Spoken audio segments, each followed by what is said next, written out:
Harris historic loss on people not liking Kamala's skin shade and, of course, her girl parts. This on this set numerous times. Race, race, race.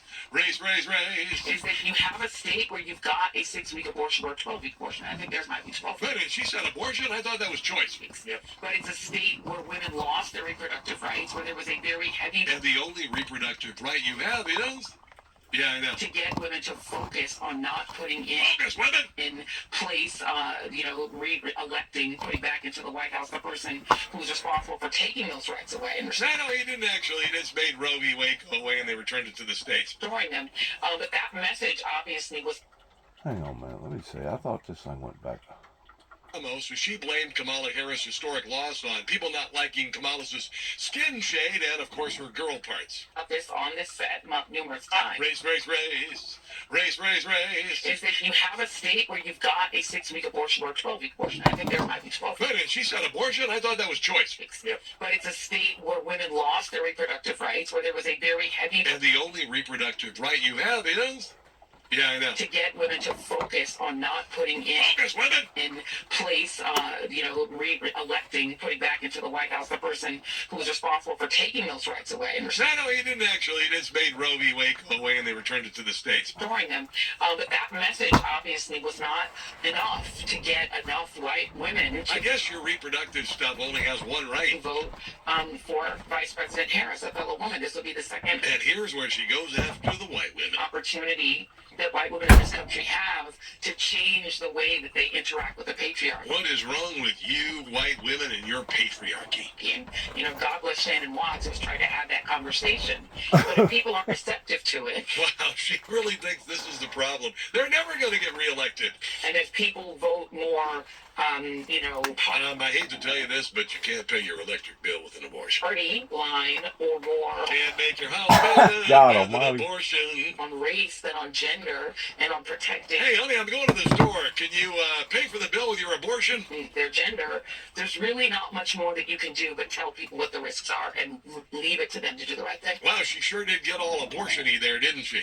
Now, I said Kamala Harris' constituency was crazy, cul-de-sac-dwelling liberal Karens and the emasculated men in their lives. Why? Well, because the only group willing to swallow the nonsense of the Democrat Party without question. Case in point, the cast of The View. Sonny Hostin blaming America's greatest political comeback on, are you ready for it, uneducated white women. I want to dig further into the demographics because black women try... How about you dig into the economic policy and the foreign policy and the fact that your candidate was terrible? Save this country. Again, last night, 92% of black women voted for the vice president. You have Latinas in the 70 percentile voting for the vice president. Are you sure it's the white women that are the problem? Well, we did not have... Because I'm thinking somebody who voted for Kamala Harris can't be that bright. It is white women who voted about 52%, right, for Donald Trump, uneducated white women. You white women are so stupid. My understanding. You have Latino men, actually. Did she say Latino men? Actually voting more for him. And you have, and black men was not... And those Latino men also are dumb or something. I don't even know. Story. We're not the story here because they voted almost... Everybody's stupid if they didn't vote for Kamala Harris. 80% for the vice president. Right. And a racist. So why do you think that uneducated women... And they don't like girl parts. Women voted against their reproductive health freedoms. And why do you think Latino men... Yes. What about Latino men? Voted in favor of someone that's going to deport, that says he's going to deport the majority of his community. Like being called uneducated white women. No, Sonny, go with that uneducated thing. You're offending about half of your audience, which is getting smaller every day, by the way. The question should be, how could so many uneducated people defeat a full onslaught by the liberal media, deep state, Democrat Party, Hollywood, music, and big tech? I guess they outsmarted you guys. I don't know. I'm profoundly disturbed. I think if you look... And that was before the election. Look at the New York Times this morning. The headline was... Oh, the New York Times. Well, we should certainly listen to them. America makes a perilous choice. I think that in 2016, we didn't know what we would get. Hold on. The New York Times said that. Maybe I voted for the wrong person. No, not so much. From a Trump administration. But we know now. Do we know now? And we know now that he will have almost unfettered power. Yeah, sure. And so I worry Not about myself, Now, actually. did you know he was the president before, and he didn't do that when he was the president before? So there's that. Really, I don't worry about my station in life. I worry about the working class. I worry about Oh yeah, now you do. Sure you do. my mother, a retired teacher. I worry about our I had to bring Mom up. elderly and their Social Security and their Medicare. Yeah, I know Social Security and Medicare might actually get fixed now. I worry about my children's future, Oh, I worry about your children's future because you're their mom. especially my daughter, who now has Oh, don't tell me. Abortion, abortion, abortion, abortion. less rights than I have. And I No, she doesn't. That's actually Falderall. remember my father telling me many, many And years you're bringing Dad in too. My God, it's a family reunion. ago that I was the first person in his family to enjoy To host a show on The View? full civil rights. And now I have less civil rights than I had when he Oh man, you need to get over yourself. told me that. So again, I'm profoundly disturbed that the 14th Amendment of the Constitution did not prevent someone who participated in an insurrection. I'm thinking she has insurrectile dysfunction. The cast of The View also ensured their further defeat by Guys. absolutely failing to understand while Kamala This Harris' guy's campaign something else. lost in the first I guess place. this is some sort of a comedy. Aside from butt naked dancing on the top of the table, Hey, let's leave Joe Biden out of this. I don't know what else she could have done. I think she could have done more. I think she left it all out on the field. I think she raised $1 billion in 3 months. I Yeah, but she also lost, so there's that. think that she ran a flawless campaign, and I mean, Except for the whole losing by a landslide thing, both the popular vote and the Electoral College, and both houses of Congress. say that. I think now it's the time for us to work. Coming up, SNL's final Democrat booty kiss ends in failure. Stick around.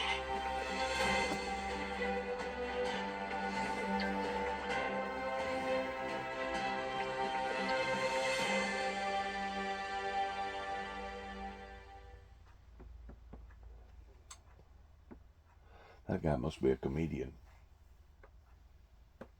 The way he was going about all that.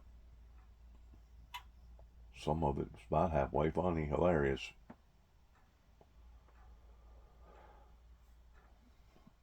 Let's back up. Stop. How does that sound? Back up. A little bit more. They still got the sky on here. Oh, too much. Go forward. Right there.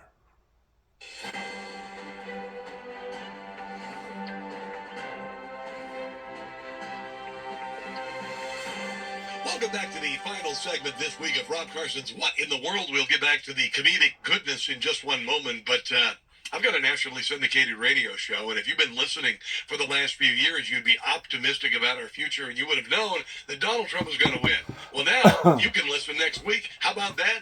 It's Monday through Friday, noon to 3, the same time slot that Rush Limbaugh was on, and all you got to do to listen is go to newsmax.com/listen, or you can go to WCBM.com. That's our anchor station, and stream it live. How does that sound? I think it sounds kind of fun.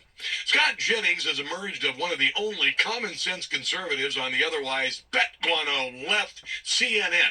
Here's Scott trying to explain to the otherwise clueless panel that calling patriotic Americans MAGA fascists, enemies of democracy, deplorables, white supremacists, Hitlerian garbage may have backfired. I mean, this Never Trump whole complex that grew over the He's last like the only normal character in the cast of the Munsters. several years. Nothing has ever failed as hard in politics as this. The Lincoln Project, all these people that built millions upon millions upon millions Black Lives Matter. of dollars from Democratic donors, and all the eggs that was put in this basket. The split was made. Well, I guess Donald Trump made some scrambled eggs. Trump got like 94% of Republicans. I don't think they accomplished anything except probably build a bunch of beach houses. That's about what they did.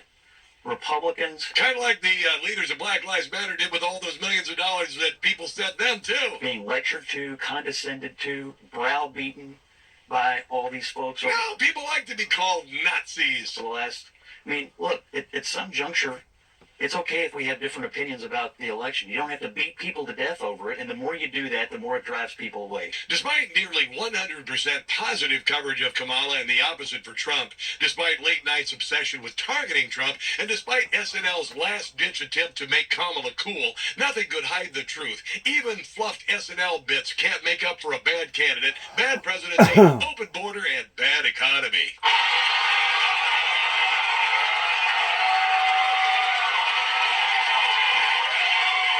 If I saw that face in the mirror in the morning, I'd be screaming too. Don't think you'll be needing that Kamala Harris impression very long. You and me both, sister. It's nice to see you, Kamala. It is nice to see you, Kamala. One thing we can take from all of this is that America is a place where a man can work at McDonald's one week and drive a garbage truck another and still become president. I'm going to interrupt you for a moment. Stand by for a moment. I'm just answering some questions from reporters. To make that statement, it's really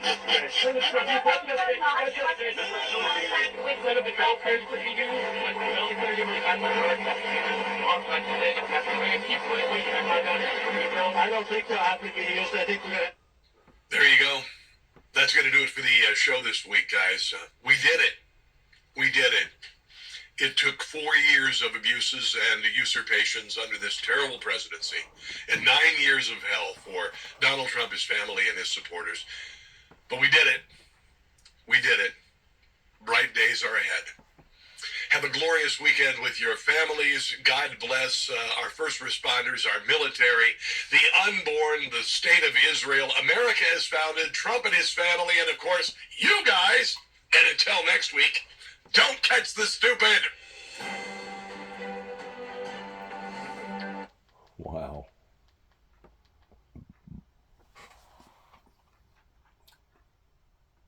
David Ignatius talked about this idea, this new right, and at the same time putting together a team that is hell-bent on confronting China.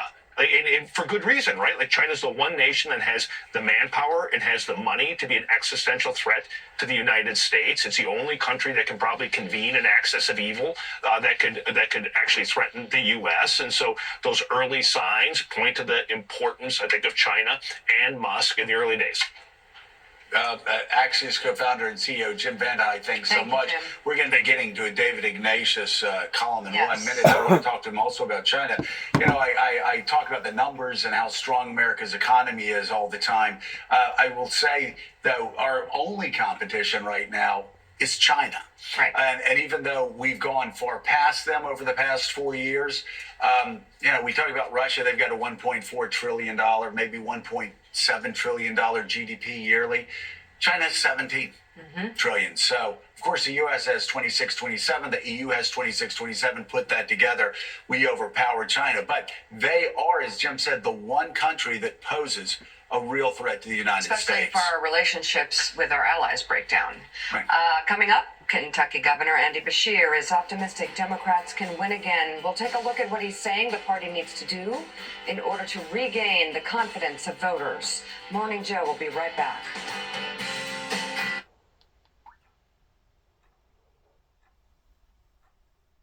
Kamala's war on Pennsylvania energy, and we will frack, and drill, baby, drill. We're going to drill, baby, drill. I will cut your energy prices, all of your energy, gasoline for the house, air conditioning, heating, everything. All right, our panel is back now. Doug High, Lee Zeldin for EPA. Why? What is the biggest difference that he could make? I mean, I'm thinking about the EV regulations that the Biden administration put into place that caused no small amount of consternation. All of that aside, what was our previous conversation? Loyalty. Lee Zeldin has been a big Trump backer, essentially since if not day one, month one.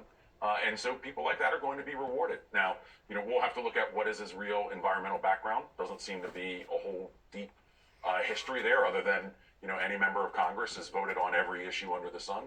But this comes down to, he's a Trump backer. There you go. But, you know, it's a couple things. One, because there is a strong sense among many people in the Republican Party that regulating the environment is really about business. The goal here was to put somebody in who's pro-business, not with an environmental background, right? And that's right. And anybody would have been. I mean, I also think, if you fundamentally disagree with the mission of the agency, and also as the former president or the next president seems to sort of have a contempt for government, you can put anybody in. It's just a management role. And I don't say that dismissively. He's even said as much. As long as somebody's a good businessman, he can go. It's a messaging role. He's also somebody who, he did come within a couple of points of winning the governor's race in New York, blue New York. So, this is not somebody who's really truly from the MAGA wing of the party. So I found that to be interesting. And also just, kind of going back to New York, this is the second New Yorker that Donald Trump, a New Yorker, is putting into his cabinet, which I found to be, there's the common background that they have. Florida and New York are like the two poles for Donald Trump that's coming to these picks. And, Zeldin's a former congressman, but one of the challenges that Trump has here, a lot of the people that he's picking are coming from the House of Representatives, current members. And that could create problems, as Republicans will have a majority, but a slim one. If we have vacancies, various tight votes could be problematic. Yeah. All right. Still ahead here on CNN this morning. Donald Trump's immigration crackdown, the key positions he's naming for his second term, how they might carry out promises of mass deportations. Plus, at first glance, Alexandria Ocasio-Cortez, Donald Trump could not be more different, but they aligned more than you'd think in the minds of some voters. They're both disruptors, and there's a massive appetite right now in our country to disrupt a political system that increasing numbers of Americans are really disgusted by it. The disruptors.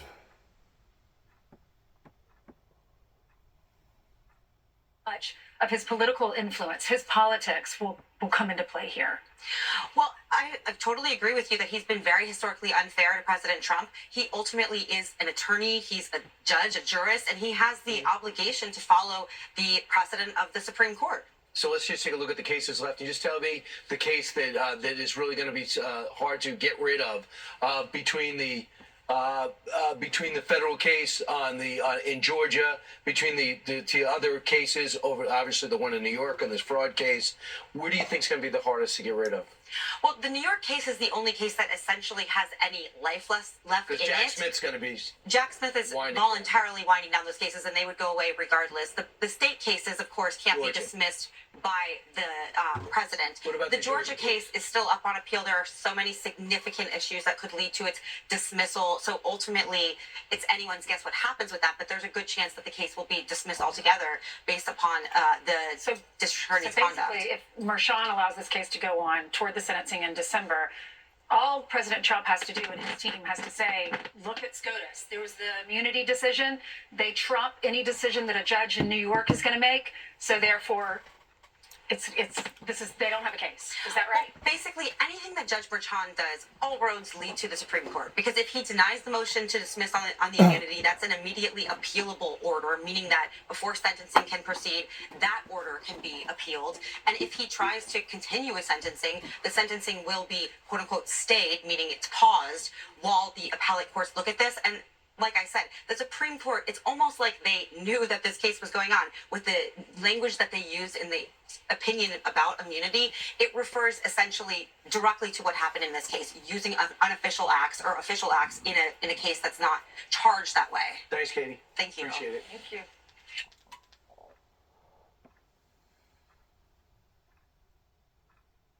you. For our children and communities where people aren't just safe.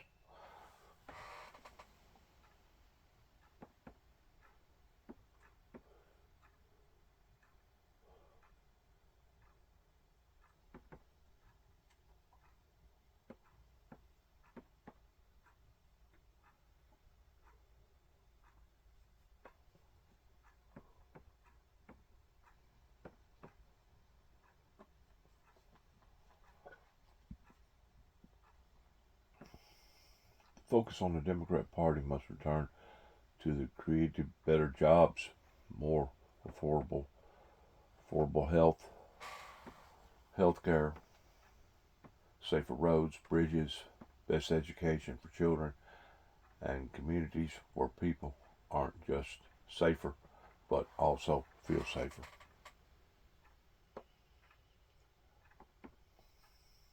aren't just safer, but also feel safer. We do this through policy and by taking direct action that gets results. The Democratic Party must show the American people that it cares about creating a better life for each and every American and re-earn the public's trust about its focus and its direction. None of this means we abandon important values and principles. Earning trust and showing people you care about them also requires that we talk to people like normal human beings. So while others are talking about political strategy and messaging, the way forward is really about focus and about action. And perhaps the best part, these core issues and concerns are not partisan, and addressing them helps Democrats and Republicans alike. That's a path forward for both the Democratic Party and for this country that we love. Yeah. I mean, and the question I would have is, what in this Democratic presidential campaign of what Andy Bashir wrote there was not included? I mean, I think Kamala Harris had a plan for housing, had a plan for the economy. Yeah. I'm not defending it at this point because Donald Trump won, but what is Andy Bashir saying that Democrats are not doing? Well, I think let's just say it. Talk like normal people, act like normal people. I think Washington Democrats. What about what Andy Bashir wrote Right. that Joe Biden didn't do? Well, Joe Biden had a hard time communicating with people. Mm-hmm. I mean, the thing is, David Ignatius, as you know, in politics, it's so important. If you can get out, put your hand on somebody's shoulder and say, talk to me. What are you going through? How can I help you? I mean, I've seen it firsthand. I mean, best advice I ever got was go up to people, do just that, say, tell me about your life. How can I help you? What do you need? What is the government not doing? Or how are they getting in your way as a small business person? And the guy said, then shut up. They will talk to you for 10 minutes. You write down notes and you turn around and walk away and they'll go, that's one of the smartest young men I've ever met in my life. It's like, I never forgot that, obviously. He told me that 30 years ago. But it's that connection. And I will say, if you're Kamala Harris and you parachuted down and you've got like 100 days for a sprint to connect, man, that ain't enough time. It's just not. The best person I ever saw at what you're describing was Bill Clinton. He had a way of just connecting with people. It was visceral. You'd work a rope line and people would feel, my gosh, this is my best friend. Kamala Harris didn't have long enough. I felt that she got to be a better candidate week by week through the campaign. That she was more comfortable, more graceful. She spoke better. But it wasn't enough time, and frankly, there wasn't enough message to impart. You can't just glad hand people and look like a good candidate on stage. It takes something more direct. But it'd be fascinating. I think having Bashir come out of the box with a very clear statement that says, basically, I want to be in the conversation going forward. That's a good sign for Democrats. Hiding, blaming themselves, wondering what they did wrong, that can go on only so long. Right. And Willie, we've talked about who won those swing states. You had in Wisconsin a Senator, Tammy Baldwin, who had been there before. People knew her. And even when things got rocky and people were throwing stuff, left and right at her, they're like, wait a second, I know Tammy Baldwin. She won. Carried her through. Alyssa Slotkin. Voters knew her. She was a congresswoman from Michigan. Voters knew her. Ruben Gallego. I mean, I've said this a billion times. Like, Ruben Gallego is more progressive than Arizona. He shouldn't win if you look at it on paper. But Willie, I've said it time and time again, and I found this. I was more conservative than a lot of people in my district. But a lot of people in my district came up to me after I got elected in like 4 landslide victories, and they said, I don't agree with you on everything. I think you're way too conservative on a lot of issues. But I know you, and I know you're going to fight for us, and I know that I can trust you that what you said, how you're going to vote is how you're going to vote, and I can do it. That's the sort of thing that all of these candidates, the one that we're talking about, they had that connection with voters in those swing states. Kamala Harris had, again, maybe 100 days. And if she had been campaigning since January or February, I guarantee you some of those issues that really got to her, again, and we're talking about that one trans ad, $30 million worth. You can't guarantee nothing. Can't guarantee nothing. Issues. I understand because of the most kind of callous and. My grandpa used to tell us, boys, the only thing you're going to be able to guarantee is to use the bathroom and fall back in it. I've never seen such idioticness in media trying to persuade, even after they've been whipped down, they're still trying to act like that they're, I guess the word would be innocent. They're trying to act as if that they're innocent of the reason why that the Democrat Party lost. In the meantime, they're still gnawing and pawing and jawing on other people. This is where we are, folks. As a community, this is where we are as communicators. This is where we are as sovereign American citizens. Who and what has done this?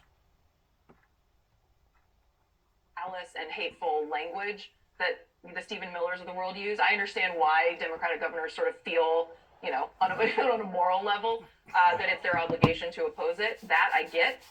But I think having just a knee-jerk reaction that we're going to be seen as the people who are standing in the way of taking more aggressive steps on immigration is not the place to be for the Democrats. Kate's right to bring up the executive orders. And if we look back at Donald Trump's presidencies, one of the things that he did as a show that was very effective for him, he would sign language, and regardless of what the language said, he said, look at what I just did. Absolutely. So he signs executive orders on specific issues around the border, around immigration, and he holds up pictures. We just removed this thug. We just removed this drug dealer. We just removed this murderer. And as he does that, some on the left may cry Willie Horton, but the American public are saying it's a good thing that that person is gone. It's going to be a brilliant tactical move by Trump. All right, let's turn to this story now. In last week's election, some New Yorkers voted for two people who on the surface seem to have nothing in common. Socialist Bernie Sanders, AOC, all these people. Liberal lawmakers are pushing a government takeover. We know that Donald Trump would sell this country for $1 if it meant lining his own pockets. Some voters in New York's 14th district splitting their tickets, voting for progressive Congresswoman Alexandria Ocasio-Cortez and for Donald Trump. Curious how she outperformed Harris by a significant margin. Ocasio-Cortez took to Instagram yesterday to ask her constituents why. If you voted for Donald Trump and me, or if you voted for Donald Trump and voted Democratic down ballot, I would really love to hear from you. I actually want to learn from you. Oh, now she wants to Among learn. the answers she received, quote, it's real simple. Trump and you are for the working class. Quote, I feel like Trump and you are both real. And, quote, you signified change. Trump signified change. Really fascinating, Kate Bedingfield. Extremely fascinating. So smart of her to do this. I mean, just such a smart use of. But so did Obama. That's what he run off of. And look where our country has gone since then. As far as change, just because you run off of the pretense of change doesn't necessarily mean that it's going to be a good change. Now, does it?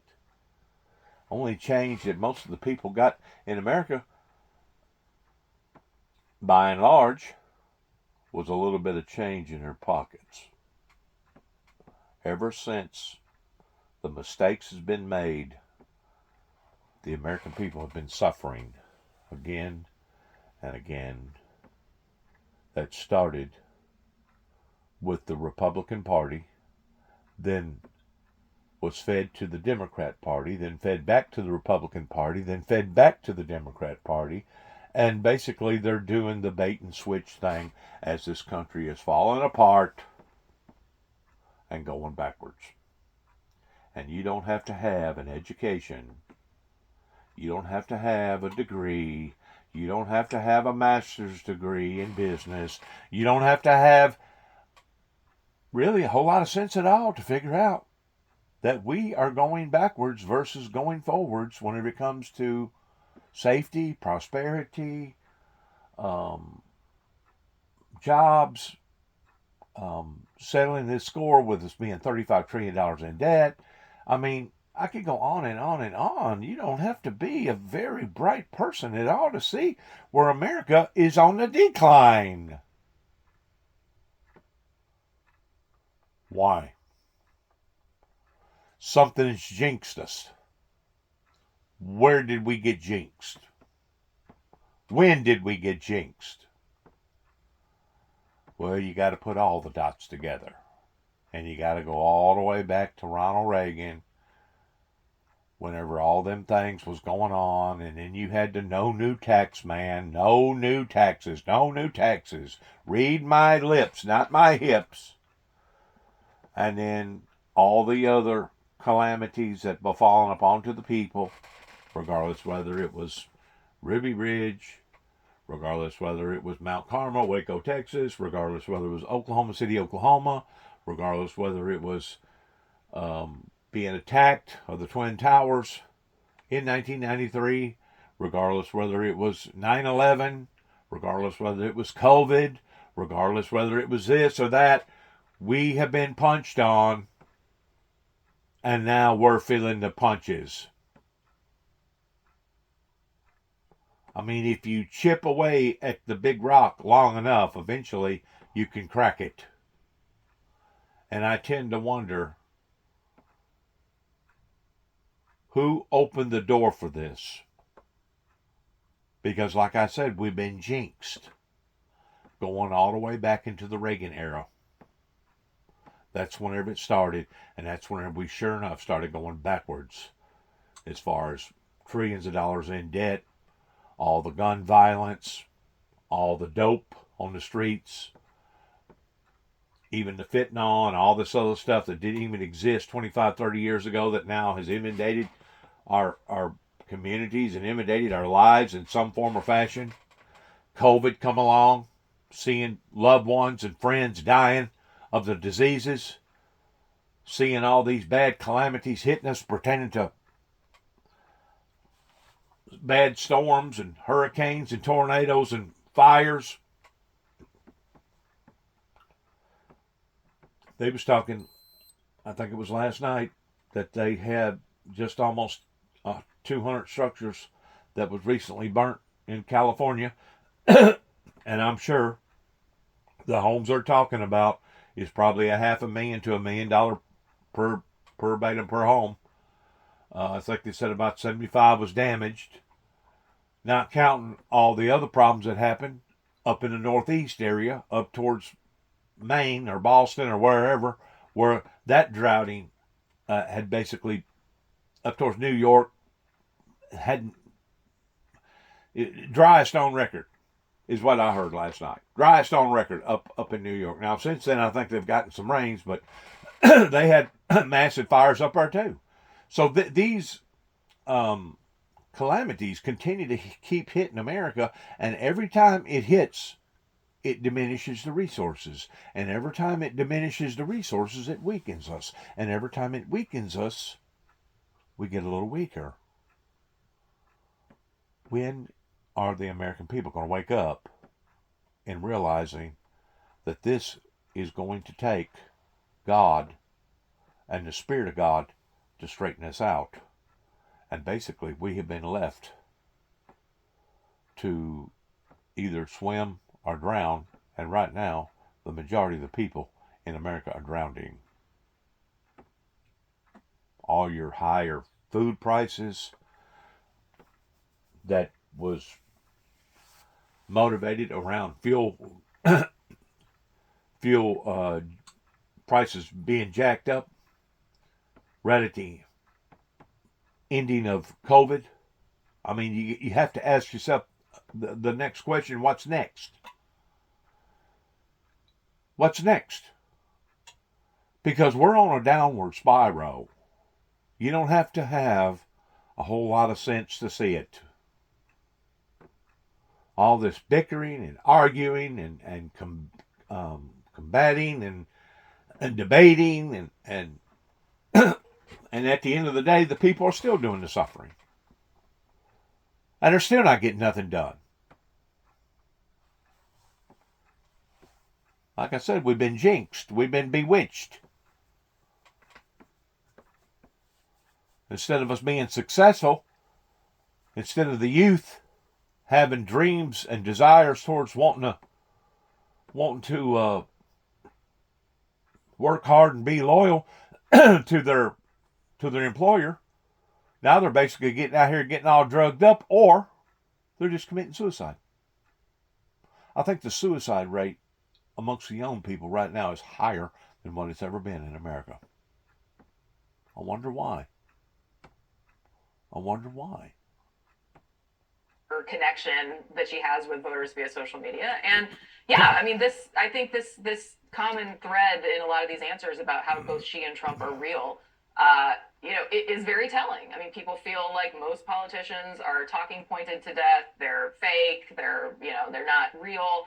And she and Trump can espouse, wildly different policy positions, but still both give a sense to people that they're actual real people who are saying what they think. And that authenticity is extremely powerful. It's priceless. Yeah. When I worked for Eric Cantor, the House Majority Leader, in 2012, we realized, going through the election results, 8% of our voters also voted for Barack Obama. And Cantor was sort of viewed as, and public enemy number one for the Obama administration. And we thought, who in the hell are those voters? This is really smart of her to try and figure that out.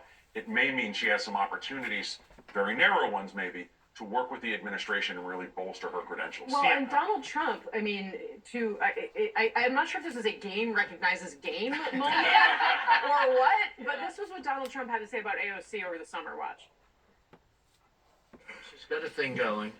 It's a good thing. She's a good thing for her. But there's a certain something she's got. She's got a spark. That's pretty amazing, actually. She's got a good spark. I give her credit. But she's got a lot of sizzle.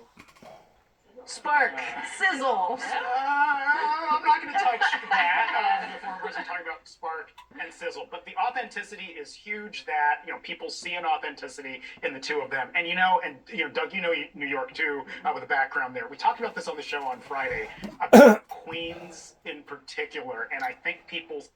I'm going to weigh in on my personal opinion about her. I think that she should be eliminated and possibly even go to jail. And some of the things that she has said, this Cortez woman, and her approach and how that she has said it. I realize freedom of speech is freedom of speech, but at the same time, whenever you're degrading the way that she degrades, and you have to admit that she is a degrader, she is a upsetter, as they talked about a while ago. She said things and that, as far as I'm concerned, goes beyond just inappropriate. I think people see these urban areas as monoliths. Queen is as working class area, the most diverse county in the United States. She's got parts of the Bronx too. Parts of the Bronx too. It does not surprise me in the least that on economic issues, at least, and some other political messaging is going to resonate across parties. And I think people take that for granted, seeing black and brown New York and thinking it's all just this Democratic stronghold. She also did something here that every politician from both parties say that they do, and I have actually never seen it before, which is actually listen to ask. She genuinely is asking, I'm confused by this. This is surprising to me. I'm not going to pretend like I know the answer. I want to listen to you. And I've heard so many politicians say, oh, we're doing a listening tour. Well, you know what happens on those listening tours is they do a lot of talking. And she did. From the audience, it's a listening tour to supporters, people that were Yeah, she's actually saying very earnestly, I want to know the answer here. And I think that's rare to see in politics. I don't know if you guys have seen it, but I don't see it often. I mean, I think that's a wonderful point. I mean, I have covered listening tours, and you are completely correct about how they typically go. I mean, Kate, what But she is also, okay, to be fair, she's also asking people to tell her why she's great, right? I mean, she's not like going on and saying like, tell me why you didn't vote for me. It's So a beautiful Venn diagram. it's super Why smart, comments suck, right? why I'm amazing, Yeah, why you're so right. let's it's super smart and great, but let's be clear here. But I think, Kate, my question here is that, I mean, we have focused so much on how the distinction here is class-based, and that the Republican Party has clearly moved in a more working-class direction. I'm not trying to dispute that, but this does seem to suggest that that's changeable. That her, the place that she has to go on that may also be, that Democrats could take up that space. And I'm curious what you think about what message it sends on the cultural stuff in the Democratic Party. Yeah. Well, I mean, I think she's clearly signaling. She's clearly saying, tell me if there's a different path here. I think it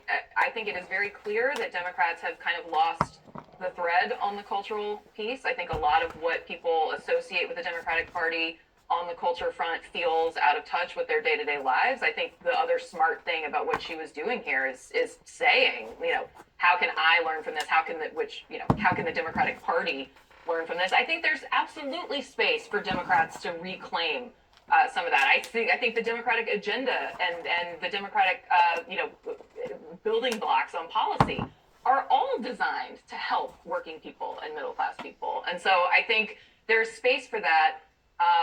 It is clear that the party has to have a reckoning on where they are in the culture wars because they've lost touch with a lot of the country. Fascinating.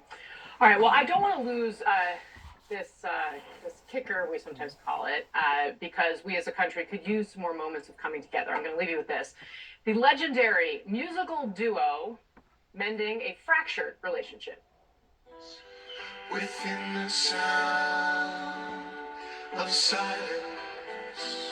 The silence has been broken between Paul Simon and Art Garfunkel. They patched things up over lunch a few weeks back.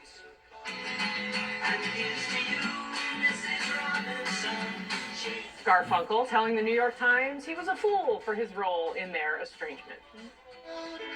Like a bridge over troubled water. Simon and Garfunkel had a falling out in 1970 after the release of that smash hit, Bridge Over Troubled Water. They reunited briefly several times over the years, but it never stuck. And we walked off to look for America.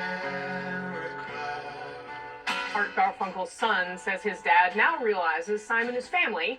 They're in a wonderful place. And he's not ruling out a possible collaboration. And like this song, it's a lesson a lot of Americans could perhaps heed at this point in time. Paul and Oates, figure it out. We need you back. Paul and Ringo. I personally am thrilled to see this from Simon and Garfunkel, one of my favorite bands, thanks to my parents who grew up in the 70s. Thanks to our panel. Thanks to you for joining us. I'm Casey Hunt. Don't go anywhere. CNN News Central starts right now. Well, alrighty then. There you go there.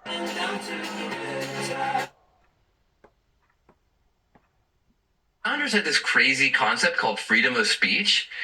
And we Democrats would do well to remember that foundational American value. Because if we can't talk about these tough issues, we're never going to win on them. And guess what? You know who's going to get hurt the most?